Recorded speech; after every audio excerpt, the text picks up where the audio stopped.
اور یہی وجہ ہے کہ قرآن مجید میں اللہ تبارک و تعالیٰ نے کسی اور چیز کے اوپر احسان نہیں جتایا. کسی اور چیز کا نام لے کر کے اللہ نے یہ نہیں کہا کہ میں نے یہ چیز تم کو دے کر کے تم پر احسان کیا ہے.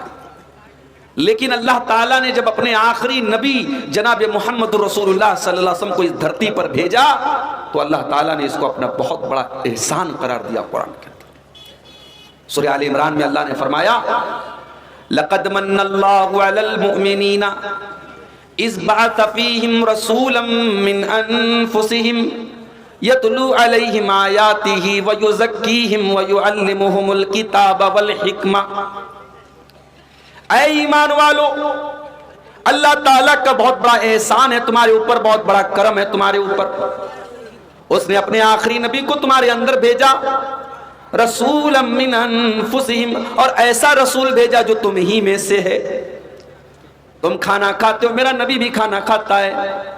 تم بیمار ہوتے ہو، میرا نبی بھی بیمار ہوتا ہے. تمہیں دنیا کی ضرورتیں لاحق ہوتی ہیں، میرے نبی کو بھی دنیا کی ضرورتیں لاحق ہوتی ہیں. ہم نے ایسا نبی بھیجا جو تم ہی میں سے ہے تاکہ تمہارے لیے وہ نبی آئیڈیل بن سکے، آدرش بن سکے، نمونہ بن سکے. یتلو علیہم آیاتی، اور اس نبی کا بہت بڑا احسان یہ ہے کہ وہ قرآن کی آیتوں کو پڑھ پڑھ کے تم کو سناتے ہیں. اللہ نے اگر صرف قرآن کو اتارا ہوتا، قرآن کو تم پر تو لیتے، مگر قرآن کو سمجھنے کے لیے پریکٹیکل ضرورت تھی. اللہ نے اپنے نبی کو پریکٹیکل کرنے کے لیے، قرآن کو سمجھانے کے لیے اپنے نبی کو بھیجا. وہ نبی قرآن کی تھیوری بھی پڑھاتے تھے، وہ قرآن کو پڑھ پڑھ کے سنایا بھی کرتے تھے اور قرآن پر عمل کر کے بھی دکھایا کرتے تھے. وَيُزَكِّيهِمْ، اور وہ نبی تمہیں پوتر کرنے کے لیے، تمہیں پاک کرنے کے لیے، تمہیں صاف کرنے کے لیے آیا تھا. تمہارے اندر بہت ساری گندگیاں تھیں. تم شراب پیا کرتے تھے، تم زنا کیا کرتے تھے، تم مردار کھایا کرتے تھے، تم غیر اللہ کے آگے سر جھکایا کرتے تھے، تم اپنی سوتیلی ماں سے شادی تک کر لیا کرتے تھے، اپنی بیٹیوں کو قتل کر دیا کرتے تھے، اپنی عورتوں پر ظلم کیا کرتے تھے، تم جوا کھیلا کرتے تھے، تم حرام کھایا کرتے تھے. وَيُزَكِّيهِمْ، اس نبی نے آ کر کے تم کو پوتر کر دیا، تمہیں پاک کر دیا، تمہیں تمام گندگیوں سے نکالا. وَيُعَلِّمُهُمُ الْكِتَابَ وَالْحِكْمَةَ، اور اس نبی کا تیسرا کام یہ ہے، وہ نبی تمہارے لیے ٹیچر بن کر کے آئے، تمہیں تعلیم دینے کے لیے آئے. وہ قرآن کے ٹیچر بن کر کے آئے، وہ حدیث کے ٹیچر بن کر کے آئے. ہمارے نبی ٹیچر تھے، معلم تھے. آپ نے ہمیں کتاب و سنت کی تعلیم دی ہے.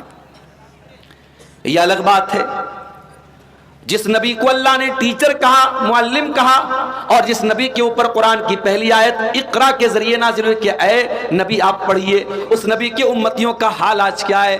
آج بھارت کی سرزمین پر، آج بھارت کی دھرتی پر مسلمان دنیا کی تعلیم میں بھی بہت پیچھے اور دین کی تعلیم میں بھی بہت پیچھے ہے. مسلمانوں کی بستیوں میں آپ چلے جائیں، ڈھنگ کے اسکول نہیں، ڈھنگ کے مدرسے نہیں، کالجز نہیں، یونیورسٹیز نہیں. مسلمانوں کی بستیوں کی پہچان ساؤتھ سے لے کر کے نارتھ تک، اور ویسٹ سے لے کر کے ایسٹ تک، اور کشمیر سے لے کر کے کنیا کماری تک مسلمانوں کی پہچان ہے بریانی کی اور کباب کی اور پراٹھے کی اور طرح طرح کے کھانے پینے کی چیزوں سے. میرے بھائیوں، مسلمانوں کے علاقے کھانے پینے کے شوق سے پہچانے جاتے ہیں. مسلمان تعلیم کے لیے، کوچنگ سینٹر کے لیے، اداروں کے لیے اور تعلیم کے لیے بہت کم جانا جاتا ہے. یہ بڑے افسوس کی بات ہے. ہمارے نبی معلم تھے، ہمارے نبی ٹیچر تھے، ہمارے نبی دنیا کو تعلیم دینے آئے تھے، دنیا کو جہالت سے نکال کر کے علم کی روشنی دینے آئے تھے.